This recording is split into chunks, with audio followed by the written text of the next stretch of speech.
to obey and follow God by faith. I remember that we still didn't have all the answers when we felt like it was time to actually start building. But yet, when we felt that it was the Lord's will, I don't need to remind you of all the things that just fell into place. And so I want to tell you tonight that we have a God-sized opportunity before us. And I just want to take just a few moments and share with you what has transpired in my heart for 3 weeks now. And I hope and pray that I will be able, through pictures and video and through words, just to communicate with you just what I see God doing. 3 weeks ago, we were approached by the owners of the Thomas Medical Building at 150 Gwynn Street, across from the Hardin County Board of Education. They wanted to meet with us, and when we got in the meeting, they said they had been praying, and they wanted to give Riverview Baptist Church this building. My head was swimming. I just couldn't get my mind wrapped around that. And that actually, I think this Friday would have been 4 weeks ago, I believe. And so we had 2 other meetings since then.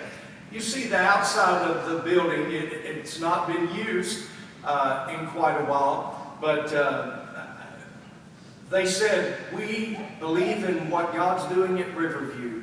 If there's any way this building can be used for the glory of God, we want to turn the deed over to Riverview Baptist Church. You do with it what you see fit to do with it. This building is 4,384 square feet. Brother Allen, what do we need that building for? How could we use that building? Well, it all ties back into the mission of loving God and loving others. I'm convinced many churches flounder because they're not settled on what God has called them to do, so they just chase after this and that. And I want us to be a people that we just tie everything back to our mission, loving God and loving others. So the first way that I could see this building being used is to piggyback off of the current ministry we have to the ladies associated with our Hardin County Jail Ministry. As many of you know, we have 3 ladies in our church family that work with ladies in Hardin County who are struggling with addictions. They also minister to their families, to their children.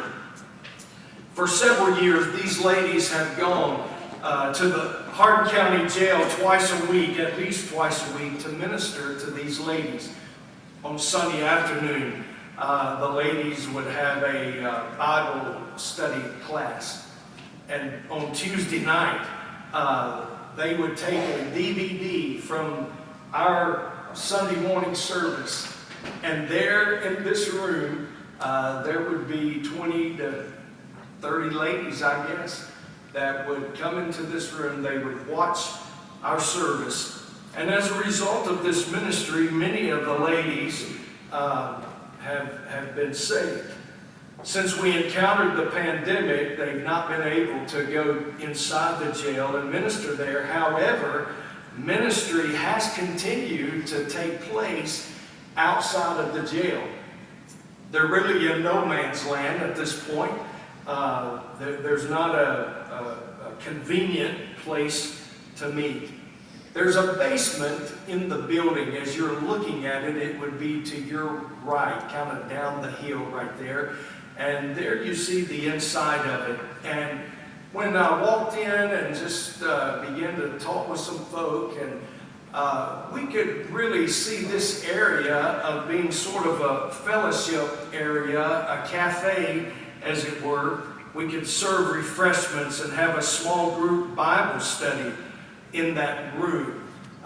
You see some tables that would be is imposed on that picture, and we could see that really as a nice area to obviously not have a large group, but a smaller group meet in that area. We would meet them there, and there we would be able to have a worship service in the front part of that building. You see that. That's when you walk through the front door. That's the way it currently looks. We're looking at, you see the wall right there, and we would want to hopefully dispose of that wall, make the room a little bigger. And here's the issue. Right now, there's a little disconnect. Some of the ladies have come to our church. I really believe that a lot of these ladies really did get saved. The problem is that when they get out, they don't have that accountability anymore, and so sometimes they fall right back into the same culture.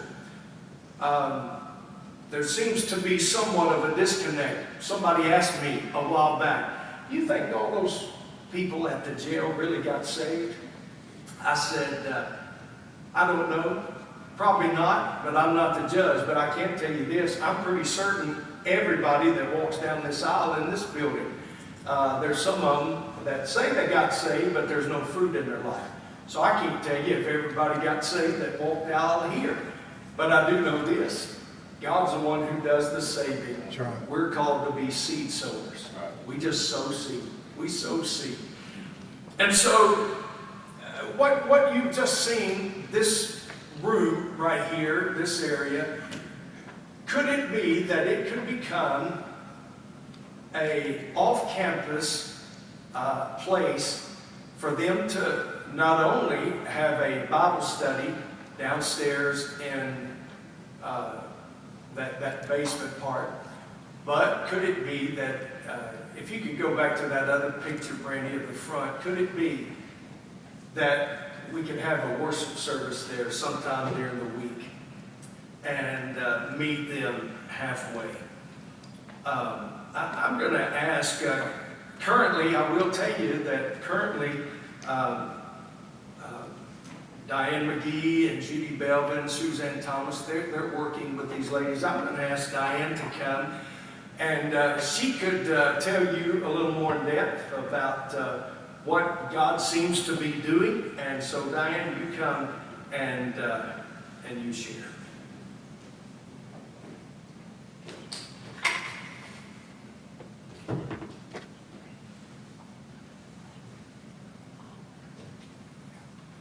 As most of you know, our jail ministry has been kind of shut down since the COVID, but we've still been able to take lessons in through the guards. We've been able to minister with Bibles because they send me messages all the time. They send me letters saying, "Miss Diane, would you get me a Bible?" And you know what? And they'll tell me, we're having Bible studies. And I said, that is awesome. At least they caught on to something while we wasn't there. But this is we're fixing to get back in there, and it's gonna start rolling again. And I'm gonna tell you something. This is an opportunity like nothing else. If we took this very building and made an inner city church, think about the souls that could be saved down there. Think about not just women. We can take that and men, women and men. And what we're hoping to do is to roll our Monday night classes that we just have started back, and we're trying to do them outside right now. I don't know how, when this weather gets really hot, how this one's going to handle that, but we're starting our classes back, and what we'd like to do is do some of our support groups down there. If you get on our website, you go to our website and see all the different programs that we do. We do anger management, we do spiritual, advancing your spiritual growth. There's about 7 or 8 classes that we're able to do down there. So what we wanted to do is do these classes and get the girls going and roll it over into a Wednesday night worship service. And y'all, I want to tell you something. This is wide open. God can take this thing and He can use it. I mean, it's wide open. I mean, I just thought of things over and over and over as to what we could do down there with that thing. And it's a harvest field. And it's an opportunity for this church to become a part of the work of the kingdom in the harvest field. Y'all, I'm telling you, our days are numbered, and we have to do. And I told Mike Fielder standing in front of the jail one day. I said, Mike, we've got to tell as many as we can, as quick as we can. And that's the work of the harvest field. And I found something this morning. Hadn't thought about this in a long time, but a friend of mine sent this to Suzanne and I actually. And it's talking about the harvest workers for the kingdom. And are we this? I'm going to read you this because I would have never memorized all this. Harvest workers for the kingdom. The addict, the prostitute, the person talking to themselves on the streets. They were someone's child.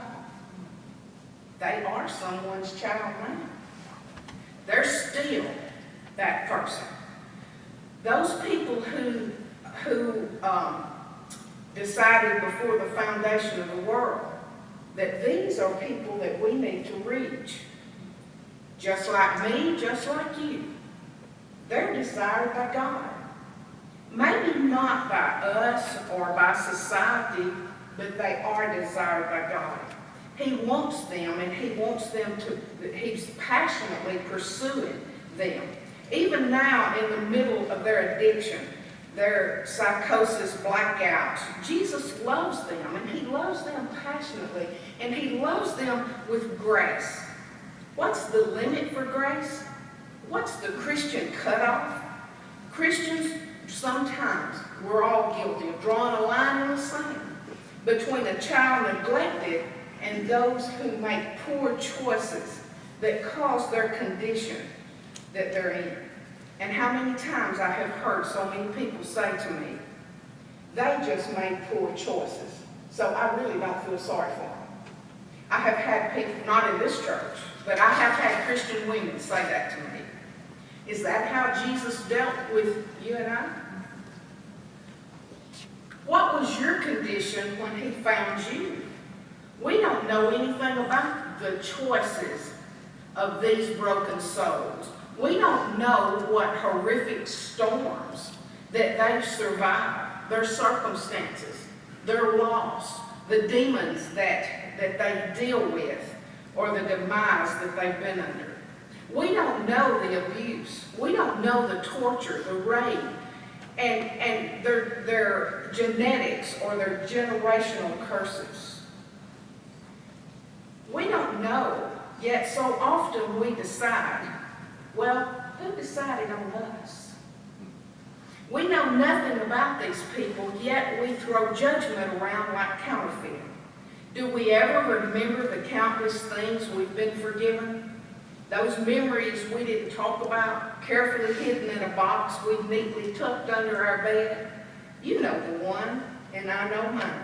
What if we'd walked through the nightmare that these people have called life? Would we have a fractured mind and a damaged soul? How bad is this reality have to be to drive you to that place where demons hold you captive? And that's what happens when they get addicted to these drugs. They're held captive for all the world to see. Ask this, would I have survived it? Have we considered that this person might be the very reason we've been brought into such a time as this? That we're meant to be that living, breathing example of Jesus Christ. Compassion, love, grace, kindness, mercy is supposed to flow through us like a babbling brook. We've always been meant to give this away. It was what was given to us. Was grace only reserved for the one who sinned like us? Isn't it also for the people Jesus saved us from becoming? What if we had become? What if heaven is showing you this is part of your assignment? God chose you to go love that person.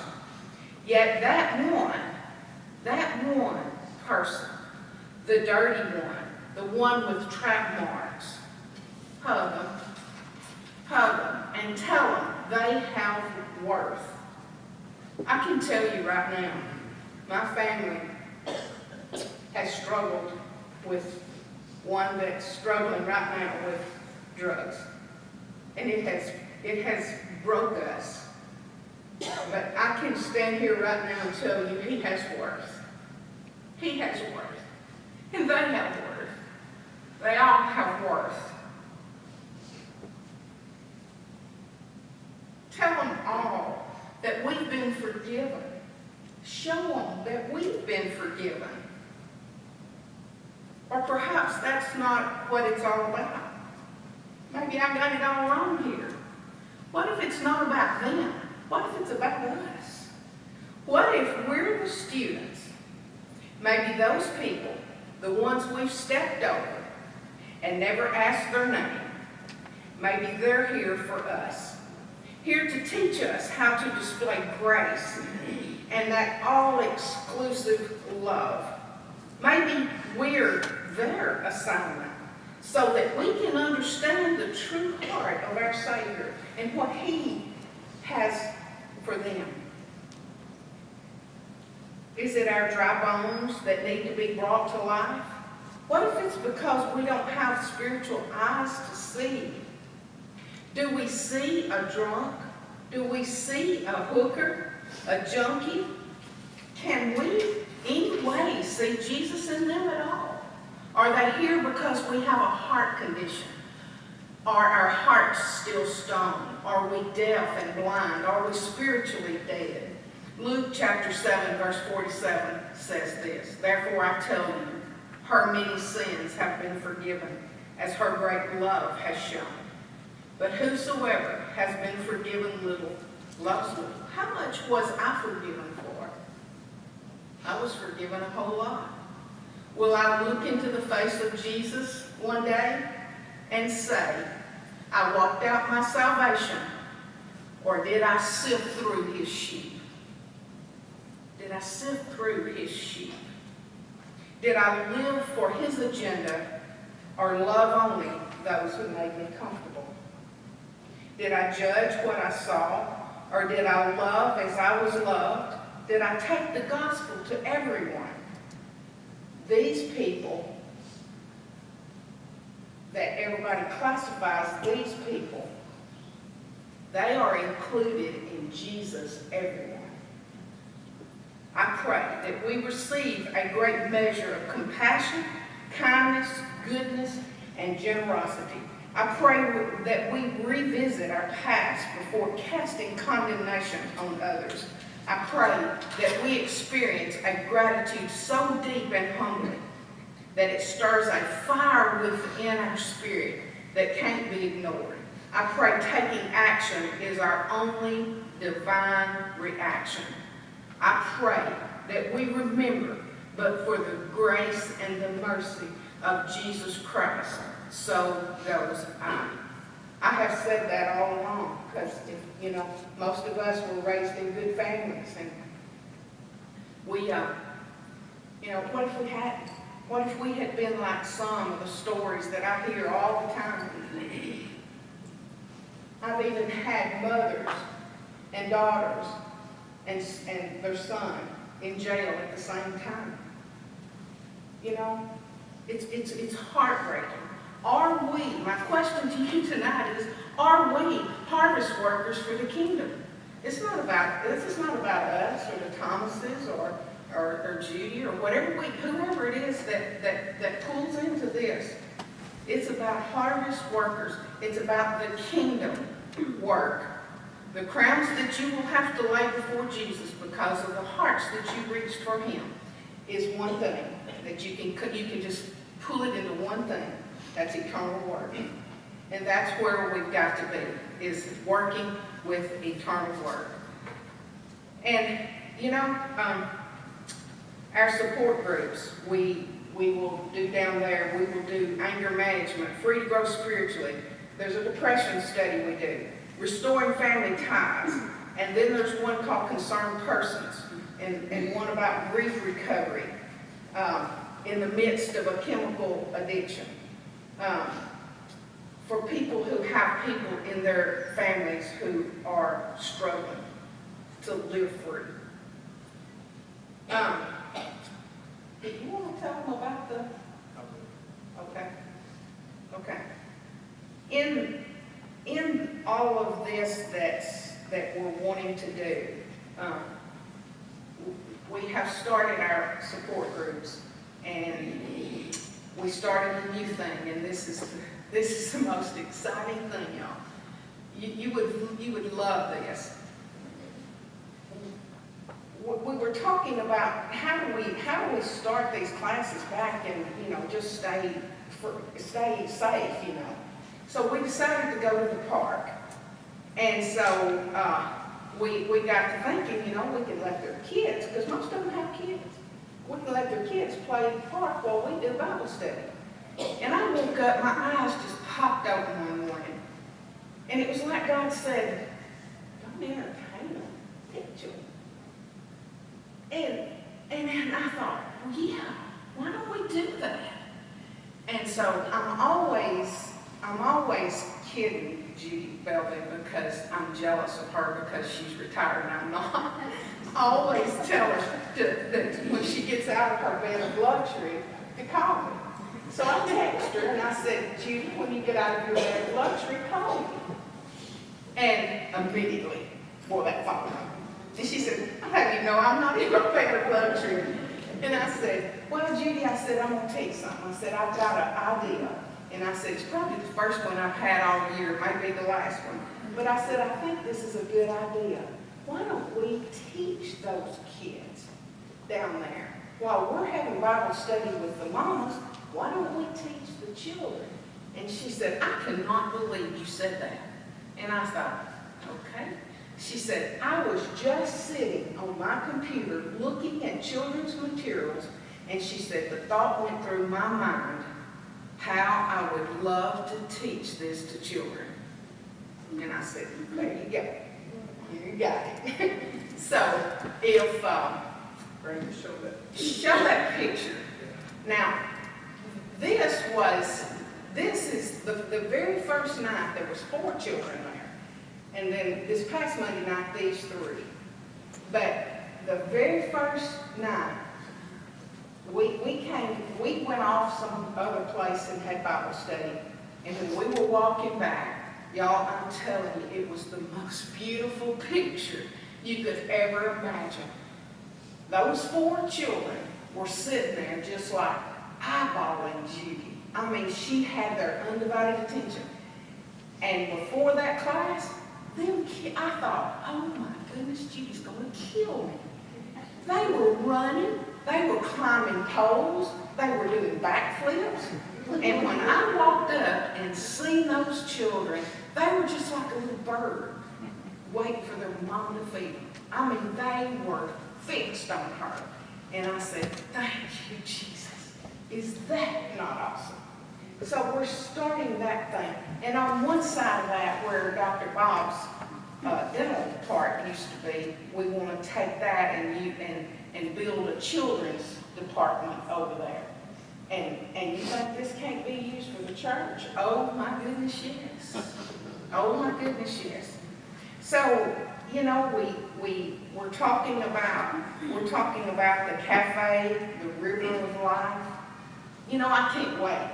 I just can't wait to say, when we get through the worship service, now y'all going down to the river to get you a cool drink of water. Go down there and get you a little cookie, or if you're hungry, we'll feed you. Man, y'all, I'm telling you, this thing can be wide open. It can be wide open. So I want Brother Allen to tell about one of our very own.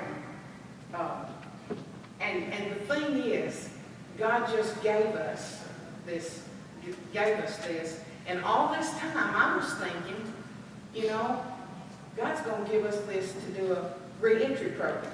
In other words, when they get out of rehab, we'll bring them into that and teach them life skills and do great things, you know, teaching them how to enter back into society and do great, you know.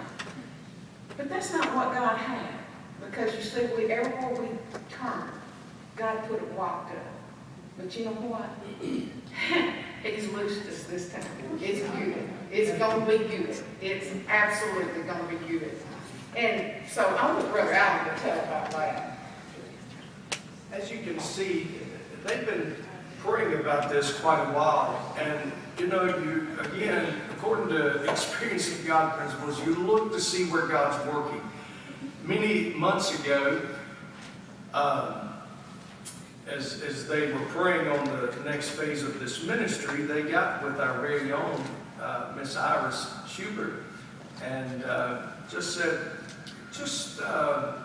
they conveyed kind of what the concept was going to be. And Iris painted this many months ago, actually. And so could it be that this building that the family wants to give to Riverview, could it be called the Open Door Outreach, a ministry of Riverview Baptist Church? You see and hear what God's doing in that ministry. One of the things since we first met almost a month ago, as I begin to revisit the principles and experience of God, I mentioned to you that God speaks through His Word. And I'm telling you, God spoke to my heart. And in Luke chapter 14 and verse 23, Jesus says, "Go out into the highways and along the hedges and compel them to come in so that my house may be filled." In fact, in John 4, the Samaritan woman encountered Jesus at a well. She confessed her sins. She got saved. In John 4, verses 28 and 29 says, "So the woman left her water pot and went into the city and said to the men, 'I want you to come see a man who told me all the things that I have done.'" This is not the Christ, is it? Listen, we are commanded to invite people to come to the church house. Come so that my house may be filled. Come see a man. Come on, we want you to come to the church house. However, we're also commanded to meet people where they are. He says in the Great Commission, Matthew 28:19, "Go therefore and make disciples of all nations, baptizing them in the name of the Father and the Son and the Holy Spirit." So we invite people to come to the church house. I'm begging you, keep inviting people to come. But we also have the opportunity to say, listen, we want you to come. But if you're not going to come here, we're going to go to where you are. And so it's not either or, it's a both and thing. I'm just telling you where I'm been spiritually. The Lord has spoken to me through His Word. The Lord has spoken, I believe, through prayer, and the Lord has spoken through circumstances. A week ago, this past Monday, was my birthday, and Christy and I had the opportunity to go to the Outpost with the Fondrens and the Spencers for lunch. So we were there. The waitress comes up to take our drink order. She looks and she said, "Do y'all go to Riverview Baptist Church?" I said, "Yes, ma'am, we do." I didn't recognize her. I said, yes, ma'am, we do. She said, I just want to tell you that I was at the Hardin County Jail. She said, I've been clean for almost 2 years now. But I remember when your choir came down there and sang for us at Christmas. She said, I needed that. She got right with God that day. And now she's been clean. She's serving. Sometimes I need God to write things on the wall for me. I just felt like that day that was a duh. You know what I'm saying? I don't believe that was a coincidence. Obviously, we can see God using this building, a ministry of Riverview, to help people. The next phase in which I can see us utilizing this building is the use of extra rooms for extra small group Bible studies. And by the way, can I just insert, I promise you, we are praying and trying to seek God's wisdom. Some of our classes are meeting, but not all of them. We're trying to get the plan. But could it be, you see the hallway there, and you see on the side some of the rooms that a wall could be removed easily, and you have 2 exam rooms now become 1. Could it be that we have rooms if we need some more classes? Could it be? In addition, it would give an extra and more open space for perhaps the students if they wanted to meet there. Could it be that the folks who work with our young adults, could it be that once a month or so they want to meet down in that area that we're just calling the cafe, hang out one night? Could it be? And finally, since it's in the heart of downtown Savannah, and since we have the executive director of the Hardin County Chamber of Commerce as a member of Riverview, could it be that we could use this building for ministry during special events like Christmas on Main and Christmas Parade and things like that? I talked with her today. She's out of town. Delaney Timmerman, who I'm referring to, she's out of town on a work trip today. I talked to her this afternoon, just wanted to tell her what I was going to present tonight. And I'm telling you, just over the phone, the excitement in her voice, she was saying, Brother Allen, she already started talking about possibilities of how we could minister to our community. Listen, just like this building, it's just a resource. It's not an end all. Alan, do you have it all mapped out? No, but I'm just telling you what I believe could happen. And it will require some faith. But to know that we've got this building handed to us to do ministry in, I'm convinced this is a God-sized opportunity. The possibility for ministry are limitless. I believe that God's confirmed it through prayer and through His Word and through circumstances, through that lady we met last Monday at Outpost. But I want God to confirm it through the church. And so after spending time between now and Sunday in prayer, I'm going to ask that we come back Sunday morning in both services and just confirm what we feel or don't feel the Lord is leading. Again, the building has been given to us. It's 4,400 square feet.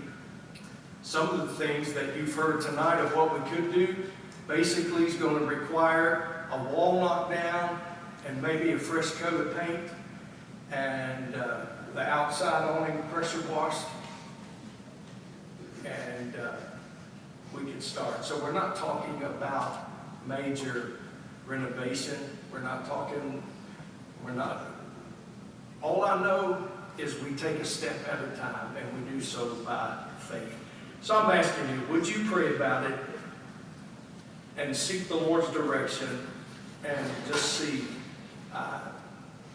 what God wants to do? All right? If you have any questions, I'll be available afterwards. Some of our leadership team, if you want to talk to them, they're available. If you want to talk to Diane or any of them, they're available. I want to tell you two more things. First of all, our Vacation Bible School will be June the 20th through the 23rd from 5:30 until 8 o'clock. And Annette was part of a Vacation Bible School webinar last week. And she was meeting with a lot of children's directors and children directors in our state, the Tennessee Baptist Convention. And here's just some statistics that blew me away. Vacation Bible School is the 1 week that mobilizes the entire church to reach the community with the gospel while simultaneously providing a unique discipleship experience for the individual child and volunteer. By the way, I meant to insert this. This possibility, this resource that we're exploring, it's not a competition. We're looking at every way to get the gospel out. If children meet there, if they meet here, adults meet there. We're looking at it, so it's not a competition. Over 65,000 salvations were reported during Vacation Bible School last year in our Southern Baptist churches, and that's even amongst the pandemic. Vacation Bible School certainly is the strongest evangelistic outreach advantage of the church, and so it is worth it. Annette is going to have a meeting at 9:40 Sunday morning in the multi-purpose room in between the services. So if you come the first service, you'll just go right into the meeting. If you come the second, just come a little early. And if you're interested in any way, I would say volunteer, but I'm telling you, a volunteer just shows up, and if they don't want to, but I'm telling you, it is a ministry. Ministry is totally different. It is a ministry. You're investing in kids' life. And she even needs prayer warriors. She even needs some people to say, I can't serve on campus, but I can pray leading up and during the week. She even wants you to be in to catch the vision this Sunday at 9:40. And so, if you'll be a part of that.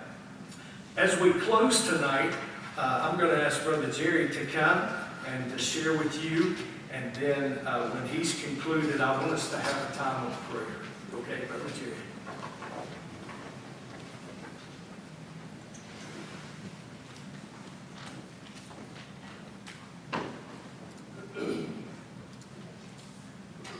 I've been in a couple of the meetings, and very excited.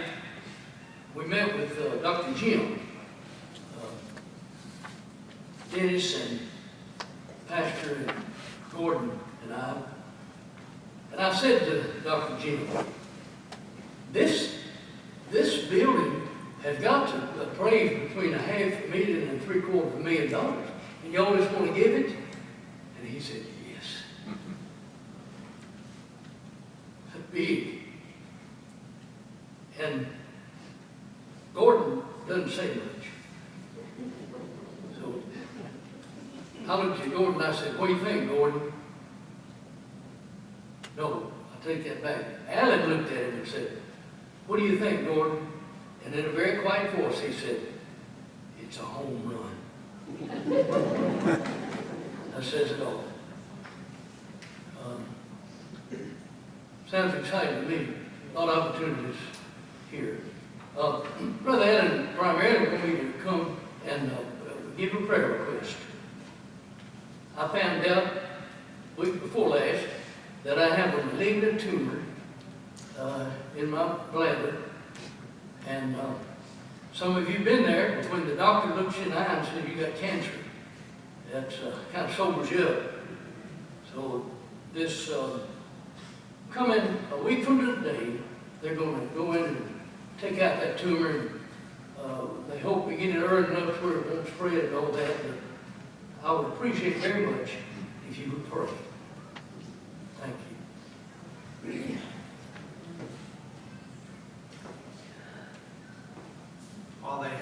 at surgery, Brother Jerry, am I saying this correctly? They will inject a round of chemotherapy. And yeah, while he's there. And then, depending on the success of the surgery, hopefully that will get it. If not, he'll have several rounds of chemo. And so I want us to pray. So here's what I'm going to ask that we do. I want to tell you this first because I want us to close in prayer. But I mentioned on the one call, part of being a family is we'd like to talk a little bit. Sometimes we come in on Sunday and we worship and everybody's getting gone. I want to ask you on this Wednesday night, could it be that we just spend a little time in the multi-purpose room? There's some cupcakes, there's some different drinks available. Come back in here, there's a few chairs out there. Can we just eat a little bit, hang out, and celebrate a little bit? But before we do that, Don't forget to hug you. yeah, Brother Jerry said don't forget the hugging part, especially for him. He'll take all the hugs he can get. I'm going to ask Shirley to come to the piano. I know that this altar doesn't have pads on it. As I mentioned in one of my sermons recently, sometimes I just have to sit at the altar instead of kneel. You can sit in your chair. We've got 3 things to pray about. First of all, Brother Jerry. Secondly, is this a God thing, this building, and are we seeing God at work? And thirdly, the opportunity to reach boys and girls through Vacation Bible School with the gospel of Jesus. I'm going to be here at the altar. If you can, I want to invite you to come. If you can't, I understand. It's all about prayer. Shirley, would you pray? I just want us to spend some time in silent prayer praying for those 3 things, all right?